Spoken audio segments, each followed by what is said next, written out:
Bienvenue chers téléspectateurs à cette édition dont voici d'abord les principaux titres. Il y a encore un texte d'application qui manque pour la mise en exécution de la promesse du chef d'État aux retraités. Une promesse selon laquelle ces derniers doivent percevoir l'équivalent du dernier salaire qu'ils recevaient avant d'entrer en retraite. Le porte-parole du gouvernement s'est exprimé à ce sujet ce lundi dans une conférence publique des porte-paroles des institutions. Dans ce journal également, la présidente du CNC a interdit formellement la diffusion sur les ondes des médias burundais. 33 chances. Tout de suite, les détails.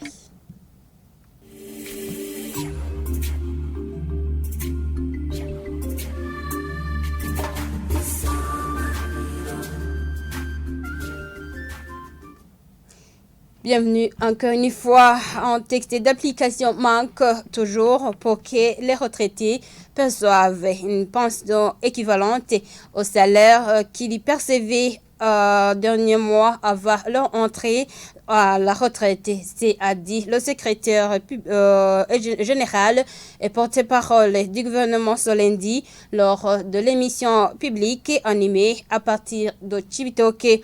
Prosper Naguamiye précise que quelques lacunes qui ont été relevées vont être analysées d'ici peu. Suivez.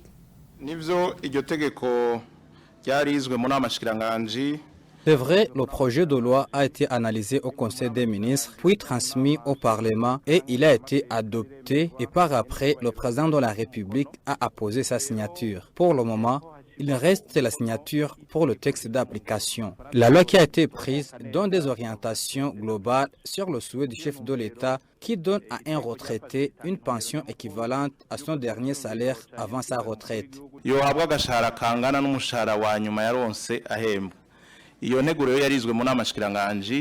Ce projet de loi a été analysé au Conseil des ministres, mais il y a eu quelques lacunes. Il y a eu 2 points contradictoires sur lesquels ils ne se sont pas bien entendus. Il y a une commission qui a été mise sur pied pour donner des éclaircissements pour que le souhait du chef de l'État soit mis en application. Nous espérons que dans les jours à venir, ce projet de loi sera ramené au Conseil des ministres. S'il est adopté, le souhait sera exécuté. Le projet de loi prend un long processus.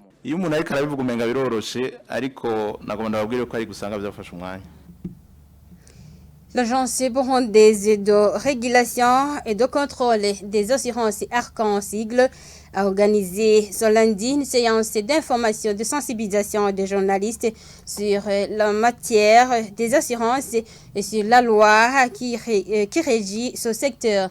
Joseph Botode, secrétaire général de l'ARCA, a dit qu'il souhaite que les journalistes traitent et exploitent correctement le code des assurances en donnant de l'information sur l'assurance. En perspective, les sujets liés à l'assurance et les enjeux du secteur burundais des assurances, initier, réaliser et présenter des émissions, plateaux radio et télé, des reportages, des vidéos, des articles ou tout autre travail média avec approche intégrative des questions relatives à l'industrie des assurances au Burundi. Exploiter correctement le code des assurances du Burundi et ses textes d'application dans le traitement de l'information.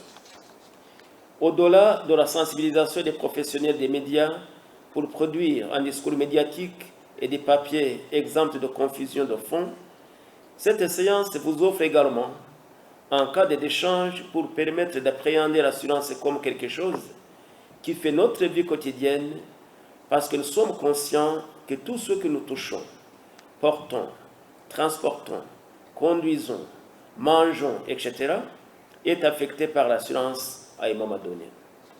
Mesdames, Messieurs, chers participants, je reste ainsi convaincu que cette séance sera une occasion pour vous, journalistes et professionnels des médias, d'échanger et de partager les contraintes relatives à l'exercice du métier et de discuter des problématiques, entre autres l'intégration des sujets des assurances dans vos productions audiovisuelles et écrites, pour sensibiliser les personnes à souscrire à l'assurance et à respecter la loi qui régit les assurances.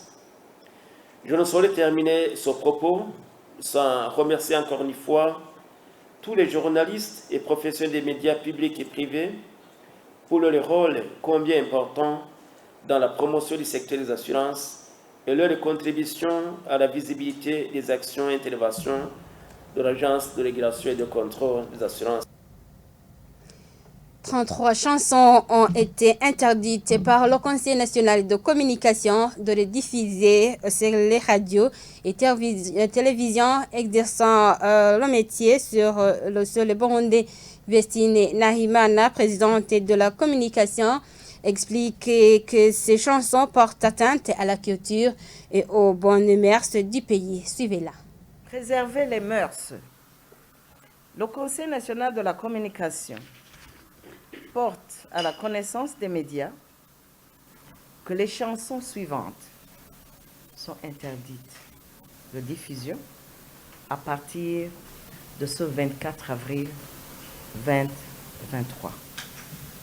Il s'agit notamment Araryoshe,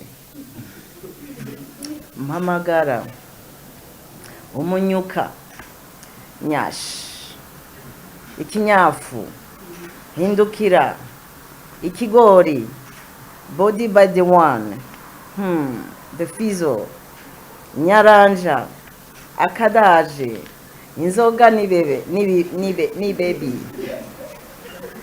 Naga ya Natasha, Akadaje de Alvin Smith, Akinyuma, Hange do Fabelov, Maibu, Suguma, Kirungo, Cousine, Ndimonyeshu, Legende, Abagabo bararya, imbwa zikishura, Ndarongowe, Fatingindi, Ubuki, Mako, Umunoho, Umudodo, Ibisusu, Claude Fitville.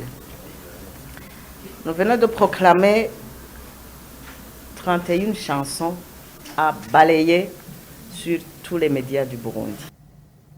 Lors de cette conférence de presse, Vestine Nahimana, présidente de CNC, explique également qu'il y a certains médias qui travaillent sans respect de l'éthique et de l'ontologie professionnelle. Suivez encore une fois. Le Conseil national de la communication constate depuis le mois de janvier 2023 des propos déséquilibrés et dont les ressources ne sont pas rigoureusement vérifiées dans les informations diffusées ou publiées par les médias.